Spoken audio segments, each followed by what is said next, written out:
কোনো কিছু আশা করে সেটা না পেলে মনটা কেন যেন ভেঙে যায়। যদিও চাই খারাপ না লাগুক, তারপরও কিন্তু খারাপ লাগাটা চলেই আসে। আসসালামু আলাইকুম, কেমন আছেন আপনারা সবাই? আশা করি আল্লাহ পাকের রহমতে সবাই ভালো আছেন এবং সুস্থ আছেন। আমরাও আলহামদুলিল্লাহ ভালো আছি। নতুন একটি ভিডিও দেখার আমন্ত্রণ জানিয়ে আমি মিথিলা পুরো সময়টুকু জুড়ে থাকছি আপনাদের সঙ্গে। আজ আগস্ট মাসের 28 তারিখ।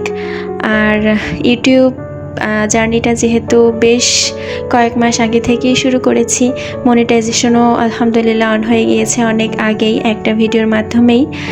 আর অল্প অল্প করে যোগ হতে হতে ডলারও আলহামদুলিল্লাহ পূর্ণ হয়ে গিয়েছে।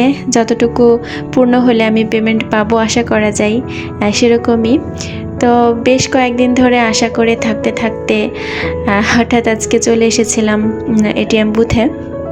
আমারই এক পরিচিত বড় আপু, কাছের একজন আপু, যিনি আমাকে ইউটিউব বিষয়ে অনেক দিক নির্দেশনা দেন, অনেক কিছু বোঝান শেখান। তো ওনার নিজেরও একটা চ্যানেল আছে, উনি পেমেন্ট নিতে আসছিলেন, তো আমাকে বলল যে তুমিও চলো চেক করে এসো। তো আমি অনেক আশা নিয়ে গিয়েছিলাম, কিন্তু কেন জানি না কে একটা প্রবলেমের কারণে আমার পেমেন্টটা এখনও আসেনি, আমার অ্যাকাউন্টে যোগ হয়নি। তো আশা করে গিয়েছি, কিন্তু নিরাশ হয়ে ফিরে এসেছি। কিছুটা খারাপ লাগছিল, যেহেতু নিজে কষ্ট করে কিছু করলে তার প্রতি অনেক আগ্রহ থাকে। আর বুঝতেই পারছেন, অল্প অল্প করে এতদূর পর্যন্ত এসেছি, তো একটা আশা থেকেই যায়। তো যাই হোক, খুব খারাপ লাগা নিয়েই ফিরে এসেছিলাম। পরে অবশ্য আস্তে আস্তে ঠিক হয়ে গিয়েছে, আর যা যা করা দরকার সেগুলো করে নিয়েছে যাতে পেমেন্টটা না আটকায়। দেখা যাক, বাদ বাকি আল্লাহ ভরসা। তো যাই হোক, আমি ওখান থেকে সানের স্কুলে এসেছিলাম, তারপর আমার বাসায় গিয়েছি, খাওয়া দাওয়া করেছি, এরপরে আবার গ্রাফিক্সের ক্লাসে এসেছি। সেটাও কিন্তু অলরেডি শেষ, দেখতেই পাচ্ছেন সবাই মিলে একসাথে তোড়জোড় করে বের হচ্ছি। এখানে আসলে কখন সময় চলে যায় বোঝাই যায় না।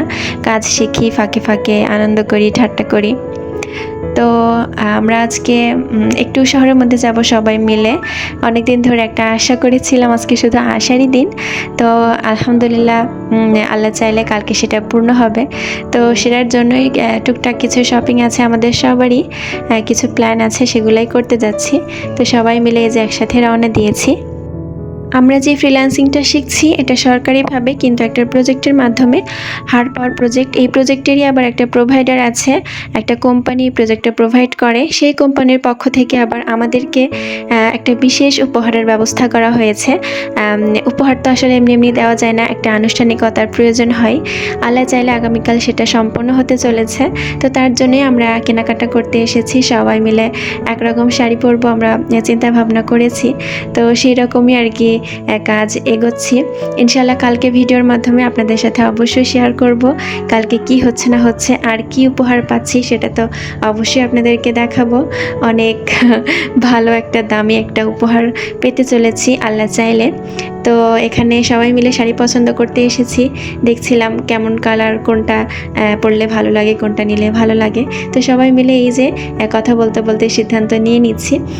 তো শাড়ি কিনতে থাকি, আর আজকের ভিডিওটাও শেষ করে দিই। সবাই ভালো থাকবেন, কালকে ইনশাআল্লাহ দেখা হবে। আল্লাহ হাফেজ।